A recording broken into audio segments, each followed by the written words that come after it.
He said, Klaus, we have to do something. We have to go new ways in boat building. We made a first attempt, the first composite boat from glass fiber and resin. I started to look not only on the hydrodynamics of the boat, I looked on the whole system. When I became 91, I handed over all my knowledge. Until 76, the Olympic ram was only for men. No one built boats for women. Klaus redesigned all the boats specifically for women. Both WinTech and Klaus were absolutely fundamental in getting rowing into the Paralympics because we provided all the boats free of charge, and all these boats Klaus designed. We are joined by one of the most influential figures in the modern era of rowing, Klaus Filter, Chief Designer at WinTech Racing. Klaus isn't just a boat designer, he's an absolute legend. Over the course of decades, he's revolutionized the way rowing shells are built, blending engineering, art, and innovation to become one of the most copied boat designers in this sport. His designs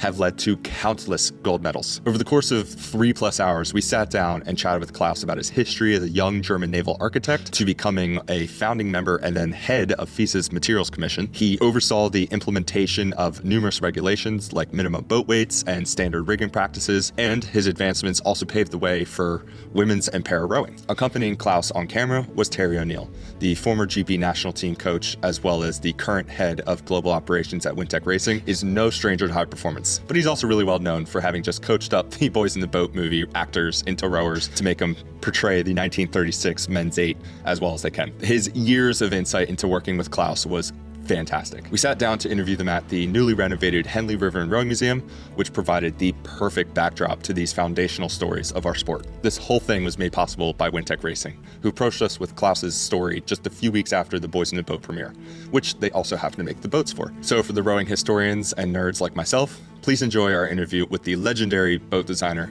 Klaus Filter. Got the same gear on. Yeah. No, matching outfit. Yeah. His and his. Okay. So, my name is Klaus Filter, born in 1933. I started rowing after World War II in 1946. I became naval architect, master boat builder, and in between a sports teacher. So that means I could combine all these knowledges for my career in boat design. In 1961, we founded a research institute for rowing. It became later the FES Institute. It's still existing today. I met John Chong, the owner of the Flying Eagle company in China first time, assisted us, FESA, in our development program by donating boats. From that time on, I started to work with them. When I became 91, I decided to slow down and I handed over all my knowledge to young engineers we have educated all the time. I will then continue to enjoy my retirement, finally. My name's Terry O'Neill. I'm currently operations manager for WinTech Racing. My background was I started rowing as a coxswain when I was 10 years old. I rowed through my statuses. I then started coaching in the 70s, became a national coach in Great Britain, moving on and started working for WinTech Racing. So when you first started rowing back in East Germany, why did you start rowing and what made you continue with it? Very short.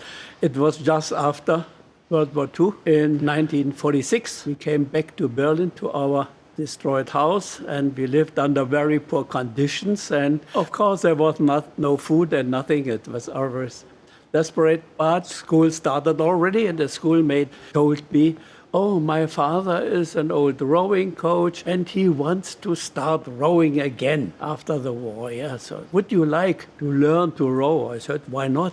I grew up on water, yeah. So, and we went to a little club near Berlin. It's outside district of Berlin, our big lake, Müggelsee in Berlin, eastern part. And we started rowing on a bridge. It was a Flinker touring boat, port side, bow side, and two had to fix the boat, and the other two rowed, and we changed the side, the other two, and we rowed. We did it maybe 2 or 3 times, and then the coach said, okay, we can start that real rowing. So, and the tour boat was normally rigged.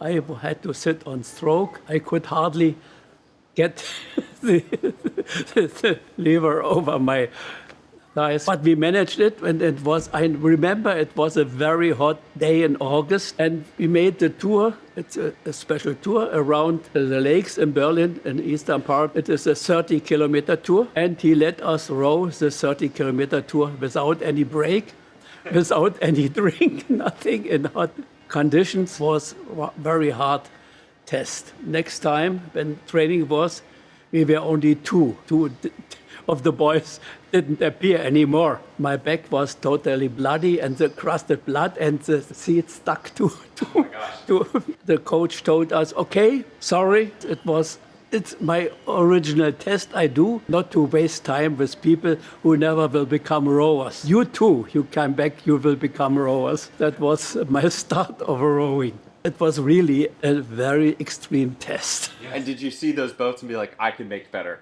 Yeah. When I was 16, I had to quit high school because I had to look for the family. My father was left in the war. My mother was sick. I had a little brother, and I was 16, and there was no chance to get for studies or university because I had to earn money for the family. And I looked around, and at that time, it was in 49, in the boat houses, there were many damaged boats. The Russians, they took boats for reparations. They took everything what was, and people put holes in, and damaged boats they didn't take.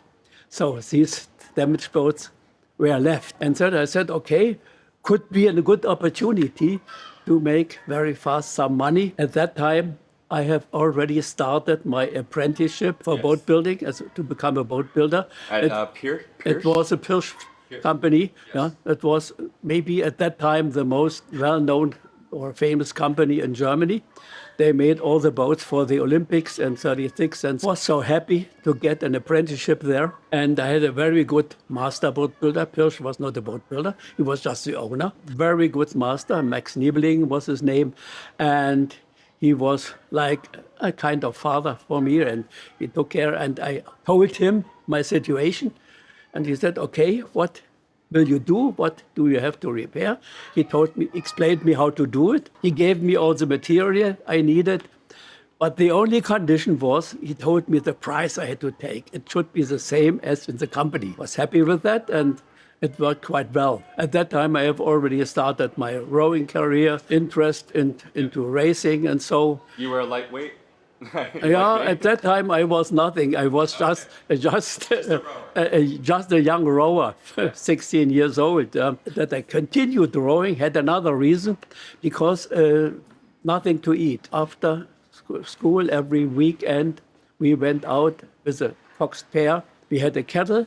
We had some salt and some matches, that was all. And we went out to the countryside. Yep. We had a tour about, on Saturday, 100 kilometers to an outside place where we had a little tent. And we went back and we could get everything we needed. We got the veggies, we got potatoes, we could have fish, crayfish, everything was plenty for us. And we came back on Sunday very pleased and full. That was maybe our training we have had, yeah. It was a long-distance training, long time before it became common. And in 49, that was a key situation for me. There was a first regatta after the war in Berlin. We started at the Olympic course in Grünau. Was a tour rowing course, 10 kilometers around an island, back. We could take part. When we started this first regatta, we were in middle of the field, about 20 boats, and so all the old champions and big men and so, and we little boys in between. The distance was 1 minute between the starts. We overtook one boat after the other. We rode our normal style we had on the long tours. In the end, there was no victory ceremony. Something has to be approved. At that time, there was no phone connections, anything. They sent a biker to the island where we had to round around because it was impossible that these little boys, for all the others, but it was approved that we have rounded the island. Then the victory ceremony could take place. And then we decided, competition is funny. And then we really started, came to a club and started rowing in racing boats. So 6 consecutive East German championships in the lightweight double. At that time, the Karl Adam interval training system was very common. Everybody did it. We found it boring. Always to make 10 times 500 meter, and we continued with our long distance. Yeah, we made every day our 30-kilometer tour around the lakes in Berlin, with some intervals in between and so. And we won all the championships with length in front before all the others. And they never do training. Why do they win? It was common in East Germany that when you are a successful rower, you have to become a coach later on. And we had the HFK, the High School for Physical Education in Leipzig. And I had a workshop in the club to work as a boat builder there. I could make my sports teacher examination, there. And Terry, you've had an illustrious career in rowing as well. I would love to hear about how you first found the sport. In England, there were two associations. There was the Amateur Rowing Association. They controlled top-class rowing at Henley. There was the National Amateur Rowing Association, and this was for working people. The two couldn't compete in the same event. In the National Amateur Rowing Association, you had all the trades, and a lot of trades had rowing section. One of the biggest was the printing section. All the big newspapers had rowing clubs, and other people in the printing trade had rowing clubs. There were other trades. The National Dock Labour Board had rowing clubs, Coal Board, all had rowing sections, but they weren't allowed to compete against the amateurs. 6 days a week, 18-hour days, you was considered to have an advantage over someone that was at university. I was introduced to rowing by my father. He took me down to the rowing club because he worked in the print.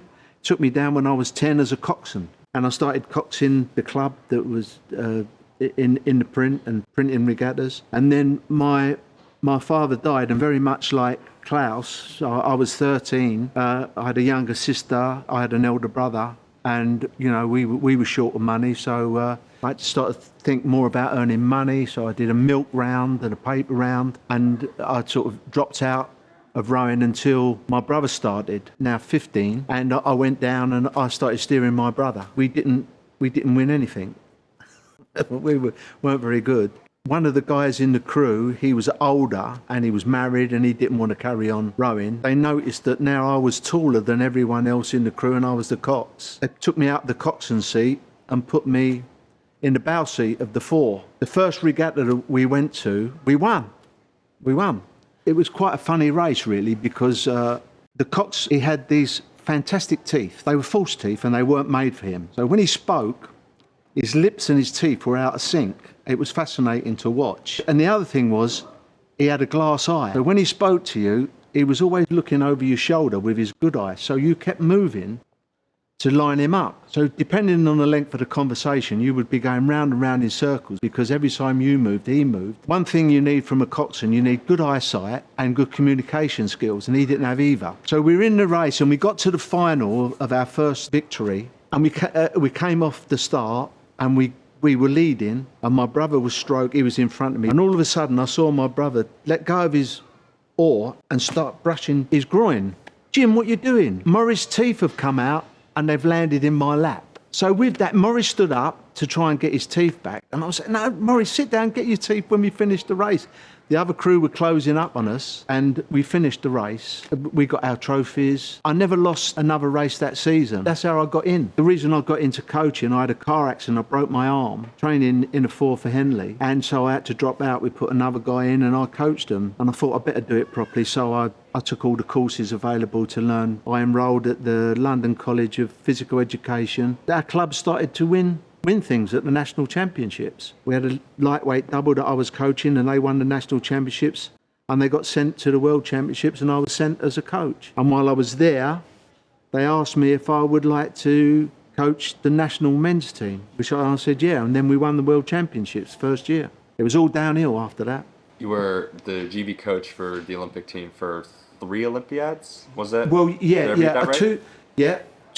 Two I was actually in the GB team, but in the middle I'd moved to Spain. I was on the Olympic committee, and I was the coordinator between regatta organisation and FISA. FISA would tell me what they wanted, and I would tell the Spanish in my fluent Spanish. And so I was on the organising committee of Barcelona for the regatta. 88, I coached the British 8 in 88, and I was in charge of the sculling team in 96. I stopped coaching at international level. I already knew Klaus. What do you think of him when you first met him?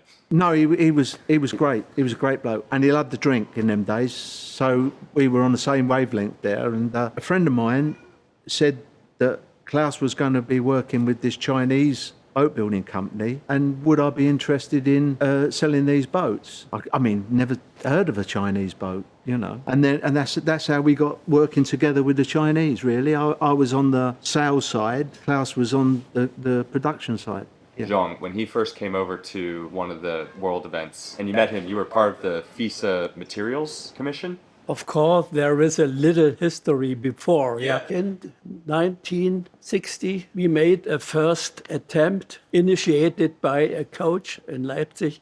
Jörg weiß ich his name. We have to go new ways in boat building. Yeah. They decided to make the first boat from glass fiber and resin, the first composite boat. Yeah. At that time, we had a very good aircraft industry in Dresden. We got a barrack there. We got the first resin made from laboratory, the first 1,000 kg of epoxy resin. And we made the first sandwich aid. Unfortunately, this coach bought a design in West Berlin. He sold him a design for a 12-meter long aid. And they made the plug, they made the mold, but then they had no idea how to put 8 people in a coxswain into a 12-meter long boat. Yeah, so they came to me, Klaus is boat builder, he can assist us, and they asked me to come over, sat down, made a drawing, and so, and because the boat was of course wider than a normal 8 to get the displacement. And I put rail deck and the foot stretcher besides each other, yeah. It worked, the boat was floating the right way, because I could already make the calculations for that. And when they had low stroke rates, no problem. But whenever they get up, big up cries, yeah, because the lever was in the back of the front man, yeah. Whenever it was only 5 centimeters room, and of course in a race can't avoid to get. Yeah, that was the first experiment, but it was successful. The construction was good. And then our federation decided, Klaus, sorry, we have to do it in the right way, yeah, organized. And they asked me if I could overtake to make research for this new technologies. I was the only one who could do it as a rower and a craftsman. I had already my mastership in boat building in between. Went on my motorbike, got all my documents from Leipzig and went up to Baltic Coast, Rostock, shipbuilding. I went around with our president of the federation, and we looked for a place where we can start. The old Pirsch factory, which was empty at that time, given up because my master boat builder who educated me, he died. And I said, okay, I know every corner in this place. We started on 1st of April in 61 with another colleague of my club. He was a carpenter. We started to make a research workshop for rowing, which became later the FES Institute. Yeah? And we became rather successful. In 1966, we made all the boats for our national team. In 66, it was the first year where we had 2 separate German teams at the World Championships. And from that time on, topped the medal score in all championships and Olympics until 1990. Rowing was successful, then enlarged it for canoeing, sailing, and all kinds of sports where the material has an influence on the performance of the whole system. Yeah, encouraged by my studies in biomechanics and my designs, when I started to design, to look not only on the hydrodynamics of the boat, I looked on the whole system. I said, okay, crew and boat is a system which has to match together. Whenever I made a new design, I had a very connection to our coaching team. Every month we had organized a system with biomechanics, coaching, training system and technique, boat building set together. And whenever I had found a way to improve, said, okay, we have to change the rowing technique. We have to adapt. Yeah? And it worked. This little advantage we could keep over all the years. Do you have a favorite innovation design that you made? No, yeah, okay. I found very fast, I found out that because if you have the shares of resistance of the boat, so let's say the drag has a very little influence, yeah. It's the frictional resistance. It's up to 86, 87% of the whole resistance is friction. I said, okay, I have to look for the least wetted surface. And then I introduced the half semicircular most volume with the least surface. So that means, and then of course it was difficult to introduce these boats because they were rather tippy. People can adapt to such a system by training. And it worked. It worked in this respect, yeah. So with these designs happening for you, Terry, and you've moved to coaching, and there's like innovations happening throughout your tenure. I think they went from the spoons to big blades. Yeah. Yeah. So when those innovations were changing, and then the boats are also changing. How do you approach that kind of difference? I didn't sort of spend too much time worrying about it. If it made you go faster, you just got it. I mean, when I started rowing, we had the long, thin pencil blades. They were about 6 1/4 inches thick. That changed to Macon. When was Macon? After the European Championships in Macon. Yeah. That's when it's named for that. Yeah. Then we had it was the in Macon. 59. The next change was composite shafts brought out by Concept 2. So you had the composite, but they were still Macon. Then the big blade came out, I think, about 91. I didn't have any problem making those changes. If it went quicker, then that was it. Whatever makes the boat go quicker, and you're spending all the time on the front end developing to make the boat go quicker. When you work with coaches and you brought them, say, a new hull design, did you prep them, or did you just see what they did? Like, would you give it to them like being, hey, this is going to be like this, or would you just be like, hey, here's a new design, what can you do with it? No, we made always first examples, we made trials, even we made tank tests, yeah, from our designs. We had a very good connection to our research institute for shipbuilding with a big tank. And we had, of course, it was very expensive, but we had a good relationship from my studies with young engineers working there. On the weekends, we got this institute free of charge. We had just to pay the people who run the system, yeah, and we could make all the towing tests, and we could even row in the tank, yeah, and measure the different influence of movement in the boat. It was a rather complex system, yeah, because it's two different things. The hydrodynamic design, yeah, and installation for the biomechanics, and of course the technology. They are two different things. And for the technology, when you get new materials, of course you make laboratory tests, yeah, stiffness tests, I make example pieces, and that we did all years, yeah. That I looked always at the two sides of the theory and of the practice. For me, the technology was a practice.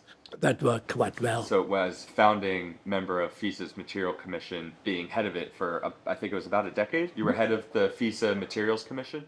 Yeah, of course, that was I became very good friend to Thomas Keller, to the former president, and he said, Klaus, we have to do something on the material side. Yeah, competition become unfair because some rich federations, they can afford the high-tech boats and the other cannot afford, and it becomes not a fair competition. Could you imagine to come and when we make such a commission FISA in the council? So I said, okay, why not? My federation agreed. Of course, I had to get the permission to go there. Yeah, I was delegated and then founded in 79 the Materials Commission. Yeah, first time I was just responsible for technique and the organization. Head of the coach was my friend Bjørn Hasler from Denmark, from Copenhagen, a former Danish successful rower. After some time, he stepped down and I had to overtake the commission. And first, of course, was I introduced weight limits for the boats. And we made the weight checks at the regattas. And then next step was transportation was difficult, especially eights. We introduced a rule for the section 8, weight limit sections 8. Yeah. Of course, then when the sliding rigger came up, it was another problem for the federation. Yeah. I saw the problem because at that time I ran already a development program for FISA because FISA was under stress in the Olympic program. Too many athletes, too little amount of nations. Yeah, it has to be changed. Yeah, how can we improve new nations to get into rowing? Coaches to educate, no problem. But the bottleneck of all the things is the material. These federations, they cannot afford to buy boats in Europe. Or how can we solve this problem? I can try to install a little development system on this field. I went around with my old Toyota trailer behind, collected all over Europe in clubs, boats which are damaged and are sorted out, and so brought them to Berlin. Regatta course in Berlin, I had a big workshop. I could make seminars, and I made boat building seminars. People from clubs came on, and in these seminars, we repaired these boats, prepared them. I stored them in my garden until it was 20 or 30 container full of boats. And then I had a very good relationship to Matt Smith and Sheila Stevens, that were the people in the organization FISA, and they organized transportation of these boats to special destinations in Central America, in Africa, in Asia, and somewhere. These boats were loaded into containers. I brought them. Mostly we shipped this in Marseille. I brought them with my trailer to Marseille. We shipped this, and when the container arrived, I got the message. I flew over, unpacked them, made a seminar with such people. It was organized. After that, I did always a little bit coaching. It worked quite well. One example was maybe when we were in Kenya. They started also from zero in an old club from the colonial time. But there was a young rower. He qualified first time for the Olympic Games as a competitor. It was a big success for them. Yeah. Of course, he was not successful, but he was competitor. He qualified for the Olympics, and they're proud. It was not useless what we did. Yeah, we had some new federations in FISA. Coming back to the sliding rigger, the reason when it came up, we made such a system also. I found out that by biomechanical reasons, even the number of successful athletes will be restricted. Because Peter Michael Kolbe, he was the first one who wrote this system successfully. He was ideal athlete for this system. When you sat near him at a table, he was lower, but when he stood up, he was an athlete with enormous short trunk, long legs, and long arms. That's for this system the ideal condition. Asian people with their rather long trunks and short extremities, they had no chance in the system. And even the technical requirements for the system, adjustments of the system, needed really mechanical properties and knowledge. We wanted also to compete, of course, it was allowed, and so things. I sat down and I saw, okay, just to put this system into a normal boat is useless on my point of view. Yeah. Of course, the boat can be much shorter in the system. It's much less wetted surface. I sat down and I made a boat with my old technology, cedar wood, because no time for a mold and plug and mold. And so we had a rower, Rüdiger Reiche at that time. Yeah, he rowed that boat, Kolbe. He won when our rower had this short boat. He won length in front of Kolbe. Yeah.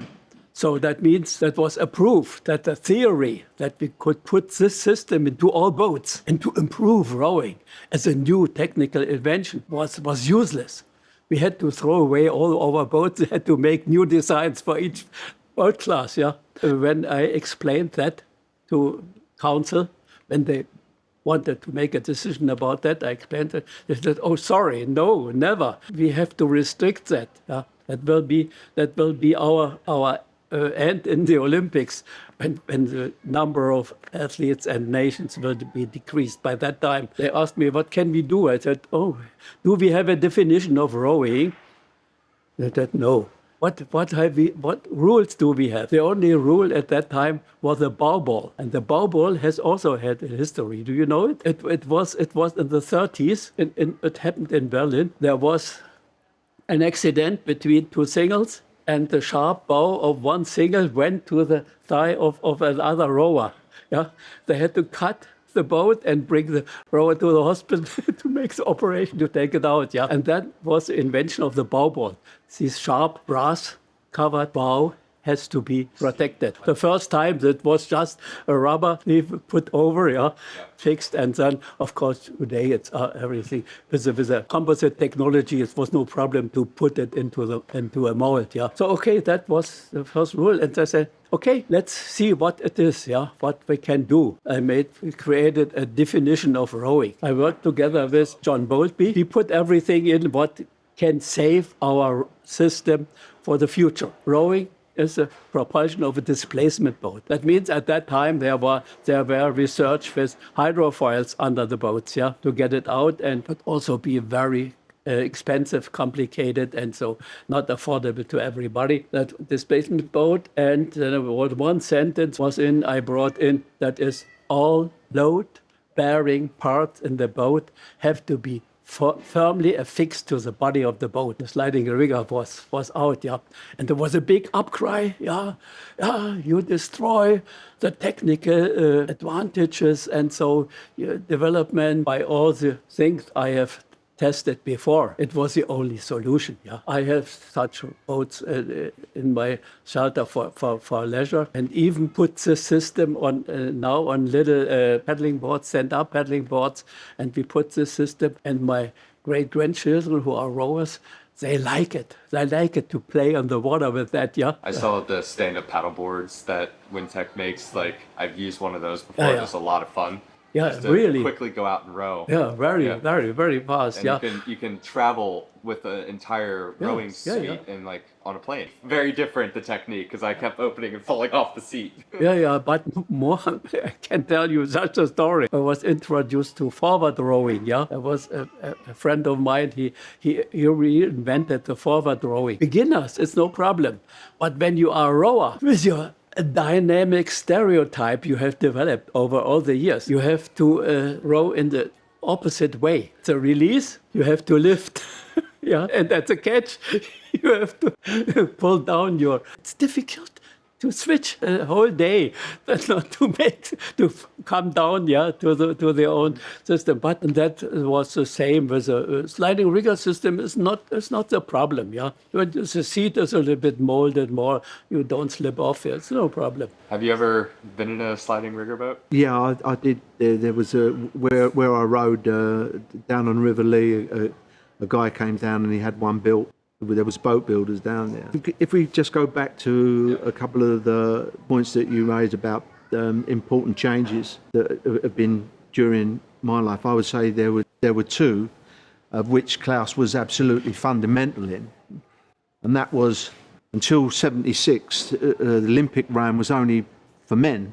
There were no women in, and so fair to say that women's rowing wasn't really taken seriously. No one built boats for women. When the women came into the Olympics in Montreal in '76, Klaus redesigned all the boats specifically for women. Of course, we have made special seats for women. That was what I made already in my old GDR time. We have the normal seats for the men.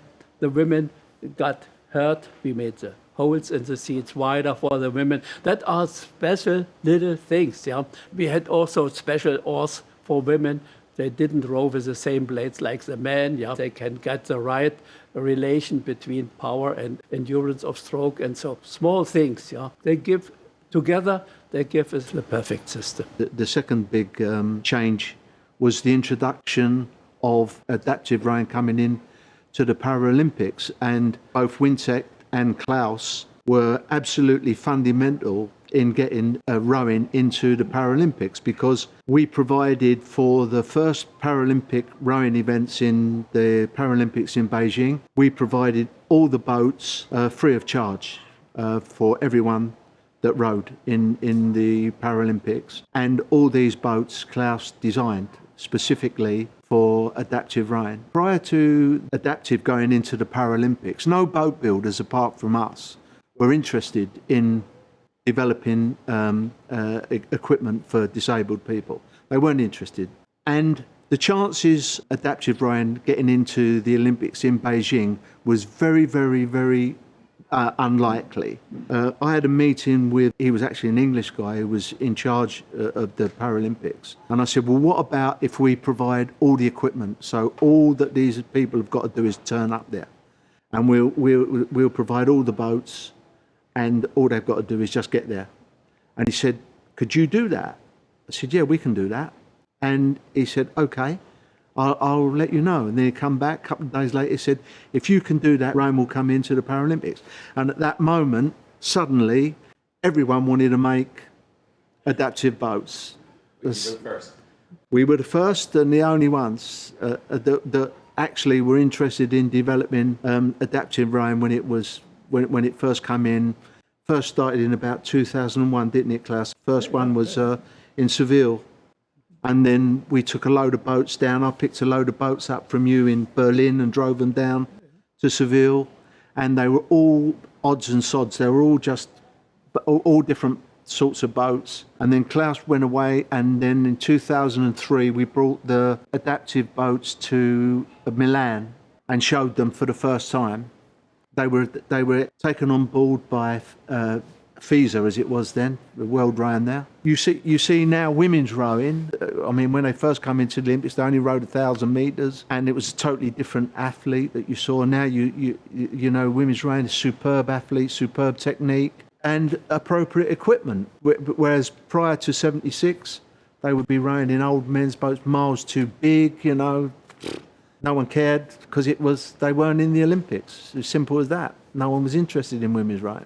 We brought that in, women's boats and proper boats made for women. Without us setting the scene and being out in front, women would still be rowing in old men's boats, you know, miles too big and just built flatter, yeah. You just take the gunnels down. Yeah. That's all they did. They had just the boat builders just had one mould, and all they would do is they'd raise the gunnels if you were men and heavy, and put the gunnels down. The proper displacement curves were never taken into consideration for women until we did it. What is, just for people who don't know, the main difference between men's and women's boats? Like, what have you found that makes it better for women versus men? Of course, that is related to the displacement. The first condition for design is a displacement you need.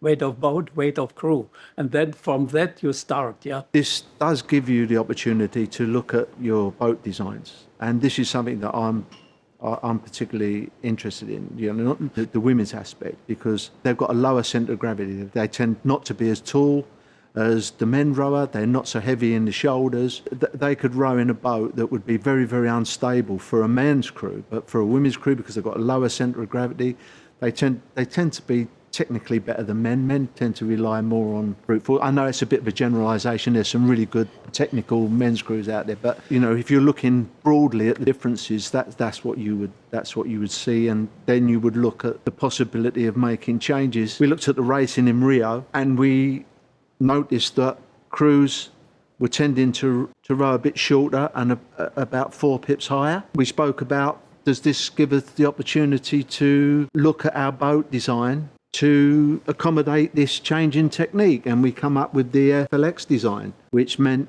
that because the crews were moving up and down horizontally at a greater cadence, it's like a gyroscope.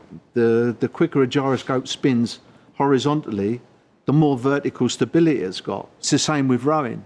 The faster your stroke rate up and down a slide, the more stable vertically your boat is. So this means, can we make that hull a little bit narrower? It needs maybe to be a little bit deeper to give you the displacement. If we can make it a little bit narrower, maybe a bit shorter because the crews are not rowing so long. Yeah, so we come up with the FLX design. You have to understand where we're coming from, and you know, we need coaches to increase their knowledge about the equipment they're using. If you're in very, very good conditions and you're going over at a higher cadence, if you're in the FLX, you've got an advantage over everybody else. It's specifically designed for very fast conditions and high cadence. You would get an advantage if you were doing that. The lightweights are, they hardly go below 40 sometimes. We've seen it, but you wouldn't be able to go at 40 into a headwind. See, this is another thing. I see coaches they spend so much time with their boats on trestles, buggering about with the riggers, which is doing nothing, absolutely nothing.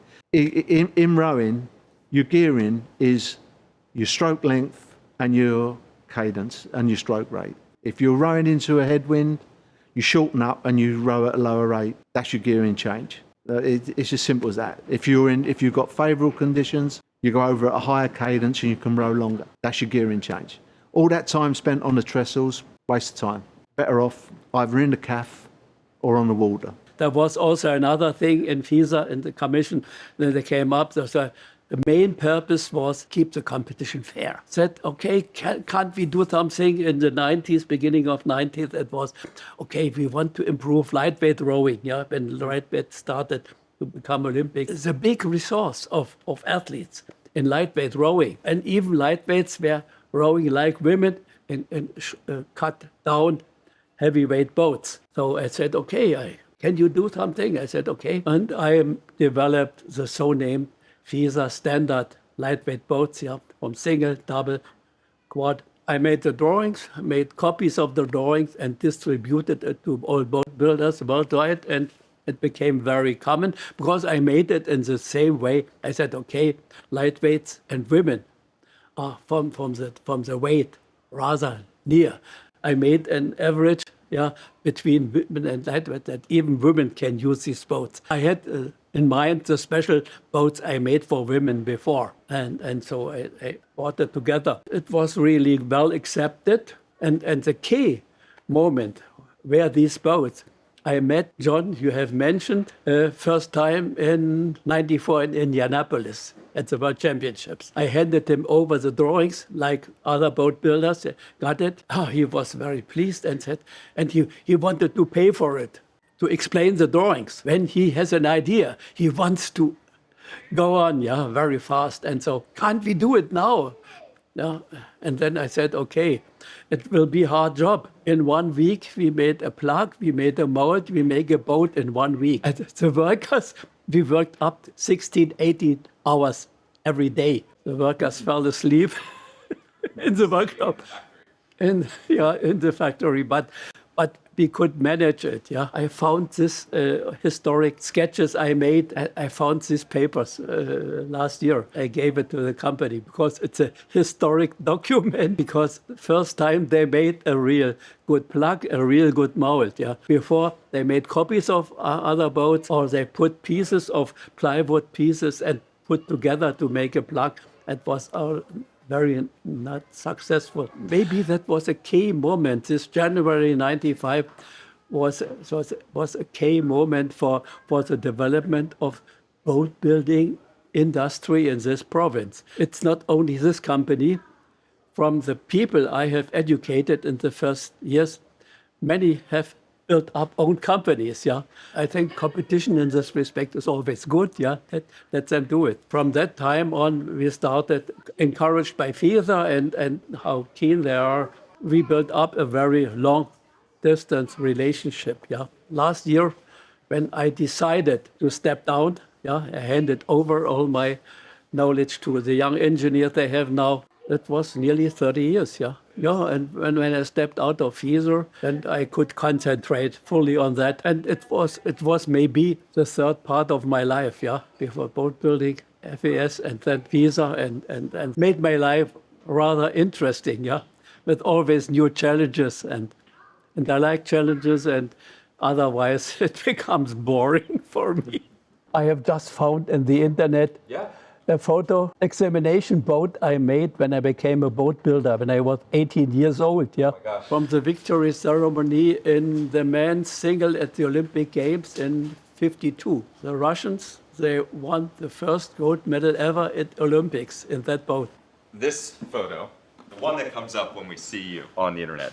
That was when I won the all over German championships in Grünau. We had in 1950 we had separate championships, but in '55 we had all over German championships in Grünau. I was the only one from East Germany who won a race in this. It was a lightweight single. Yeah, and when I look at the boat design, it doesn't have a backstay, whereas most boats will focus on having a backstay, like the Aliante riggers or the No, at that bow time, wing. at that time, I made the boat without backstays. Yeah. Even the boat from '52, you can see in the photo has Yeah. no backstay. When they moved from just the three stay to the bow winged riggers, ribs in the boat, to the riggers being basically the ribs in the boat, were they weight conscious? Were they stiffness conscious? Was it all everything combined? The shoulders to keep the outstay riggers were always a technology problem.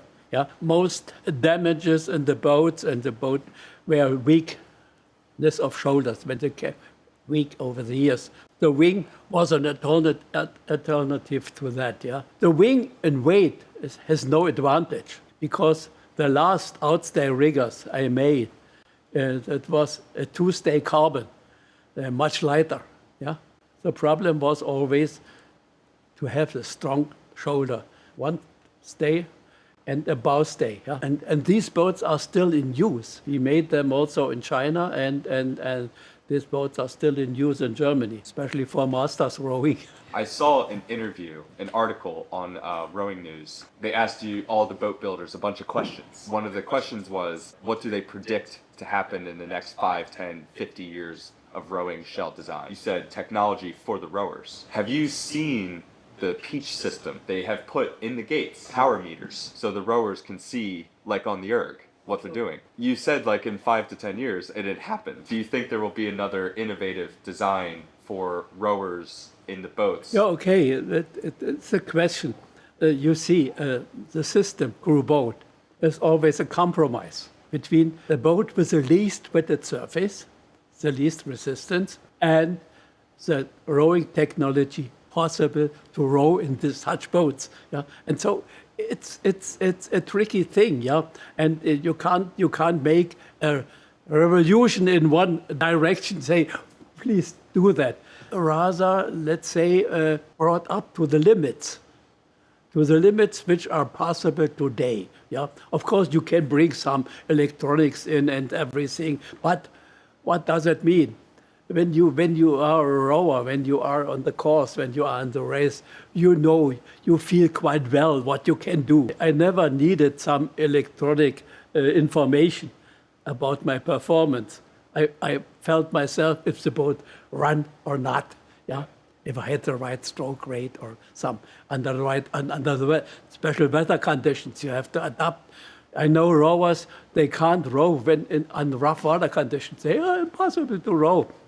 A real rower can row under all conditions. That means it's up to you what you can do. Yeah, it doesn't depend to any electronic informations. They are, in my respect, it's useless weight you have to carry. Yeah. Of course, we have developed special boats with measuring devices, yeah, to measure the performance of the rowers.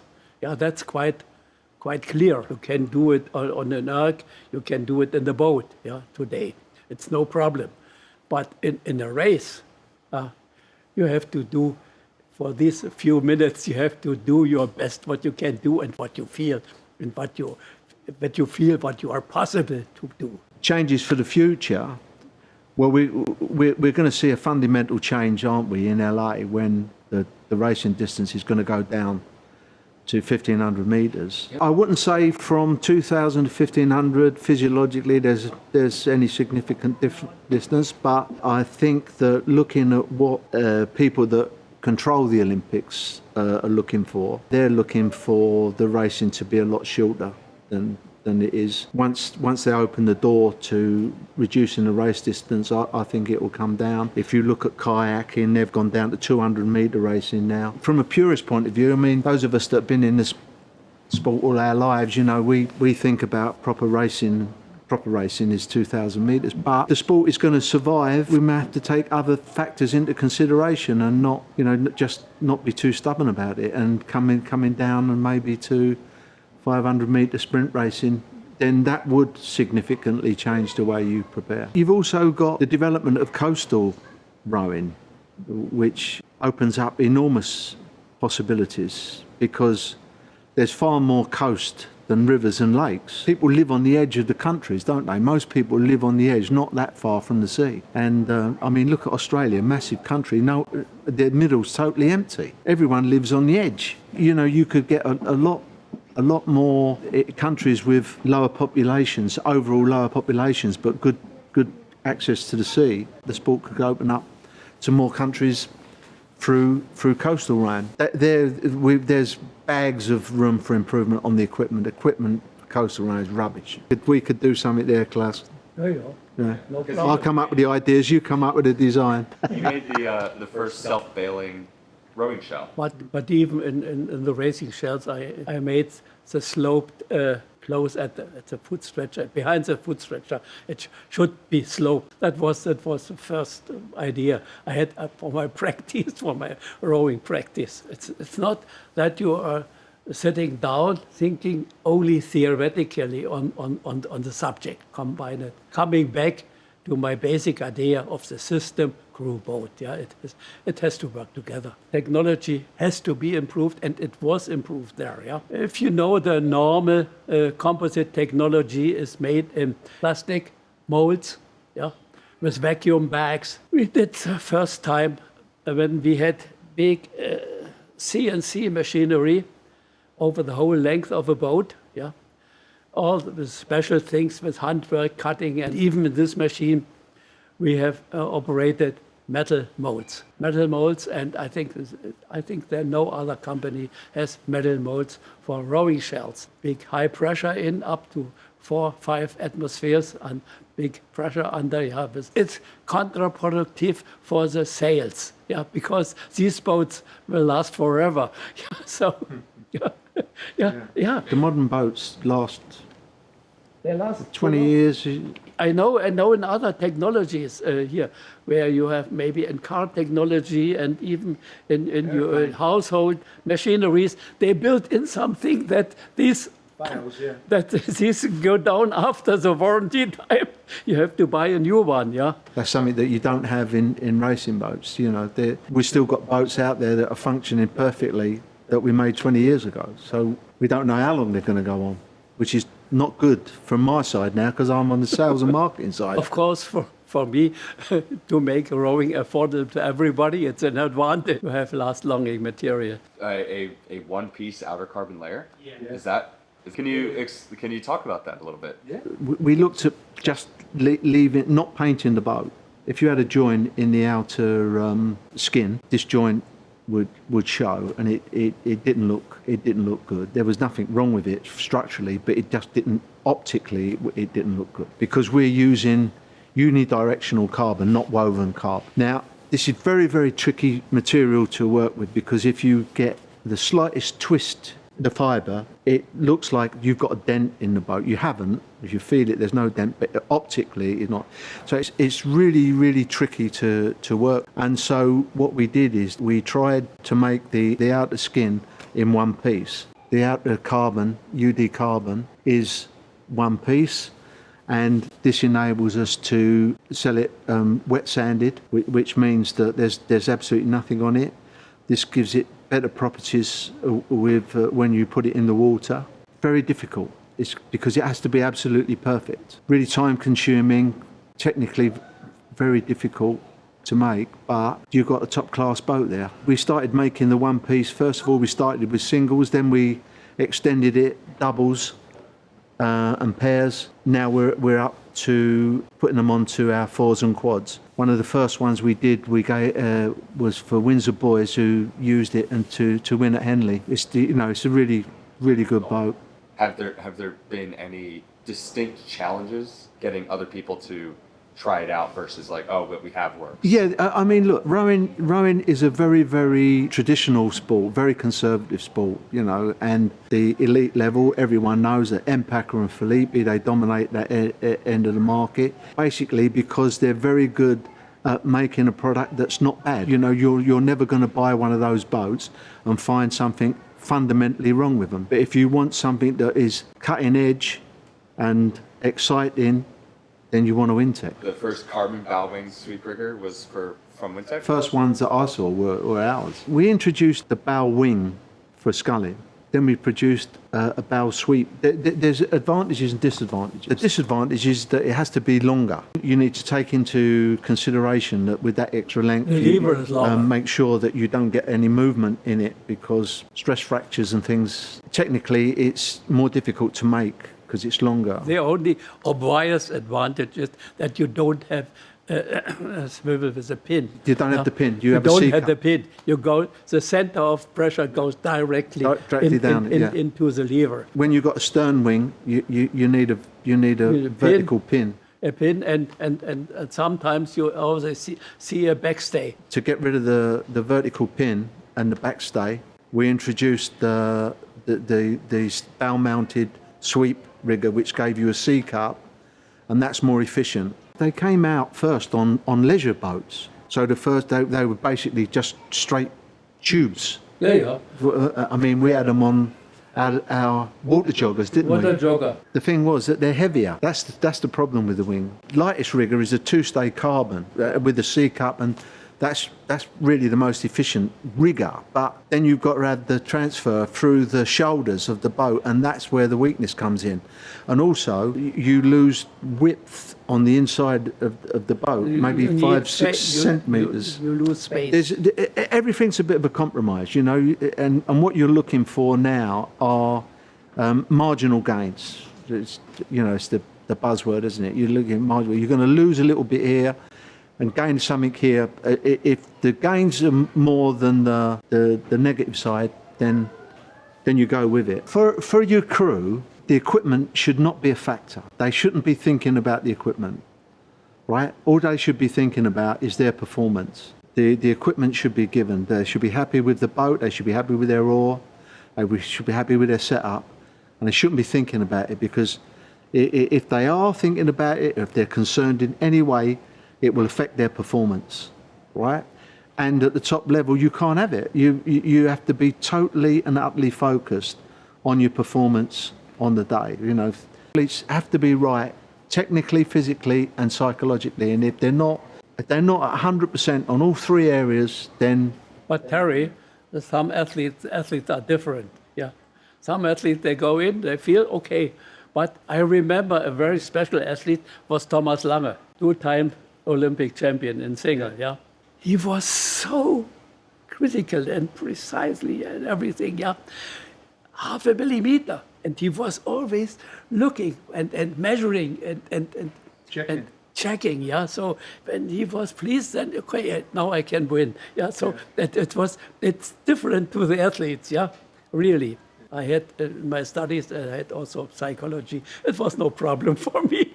Of course, but I have to mention, because rowing has become fair in one respect. When I go every year to the World Cup in Lucerne, I have an impression of everything, and I see 80% of all the boats are based on my designs. Normally, Filippi has bought, and all the others have copied. Yeah, and even when I confronted Helmut Empacher with a copy, I said, okay, everybody does it. Why? I said it was free. I said, okay, but you should have told me. That's the only point of fairness. But in that respect, I'm very pleased. It has become really equal. Everybody can manage a reasonable technology. It was in 2008 at the Beijing Olympics, when we had our German girls rowing our boats. When they qualified for the Olympic team, they got, of course, the yellow boats. Yeah, they sit in, tried it. Oh, in this boat we cannot win a race. They said, okay, we want to have this boat, Klaus, as we are used to do, and they used it, and they were the only German rowers who won medals in Beijing. For the federation, and especially for a special boat builder, it was not very good when the headlines in the German newspapers were the only German Olympic medals in the rowing were won in Chinese boats, and that was that finished us in Germany. Yeah, that was. It was not to avoid. Let's say so. Yeah, and at that time I prepared. We wet sanded them carefully. Yeah, several types of wet sanding up to grain 2000 in the end, yeah, and that's our special liquid on, and it went perfect. I'll tell you a funny story about him and his liquid, his special liquid. Brandenburg, I think 2016 European Championships. Klaus was doing a polish, and the coach of the Polish 8 come to me, and he said, "Terry, what's Klaus doing to that boat?" I said, "Oh, he's putting a special liquid on, makes your boat go 2 seconds faster." "Terry, will he do it to my boat?" I said, "Well, what boat are you using?" He said, "A Felipe." I said, "No." So we only do it to WinTech. "Come on, Terry, we're old friends. I need 2 seconds to qualify for the Olympics." So I said, "Are you going to Lucerne?" So he said, "Yeah." I said, "All right." I said, "I'll see you in Lucerne, and I'll put the 2 second polish on your boat for you." So we went to Lucerne. He turned out, he brings his Felipe down, and me and my mate, we polish his boat with this Klaus's liquid. And he goes out and he loses. He loses. He come back and he said, "Terry," he said, I didn't get my 2 seconds. What happened?" I said, "You needed 4 seconds." I said, "You only asked for 2 seconds." I said, if you told me you needed 4 seconds, I'd have given you the 4 second polish." So he said, "Well, can we do the 4 second polish now?" So I said, "Yeah, we can do the 4 second polish now." I said, "Bring your boat back." So I didn't know it. And he said, "Where's the 4 second?" I said, "You've got 2, and now put another 2 on. That's your 4 seconds." I said, "When you go out for your repecharge," I said, "you'll be 4 seconds faster and you'll go through to the final." And they did. Right? And he come back, he said, "That's fantastic." It was absolute rubbish. Of course, a little bit psychology is always in, yes, of course. The 2 second polish and the 4 second polish. Yeah. Honestly, there's some of these coaches, they're so thick, it's unbelievable. Gives me many memories Yes, sure. to my younger time. Such a rigger I found cleaned up my workshop. Such a rigger. Yeah, this seat was specially developed for the 3-rail. Better stretch your legs at the end of the stroke. Yeah, all these steps. All the steps. I went through all over the years. Klaus, this has been an incredibly fun day for me to meet you and to talk about rowing and hear the stories that you have. It's just my pleasure, because there are so many stories. We could sit down for a week, but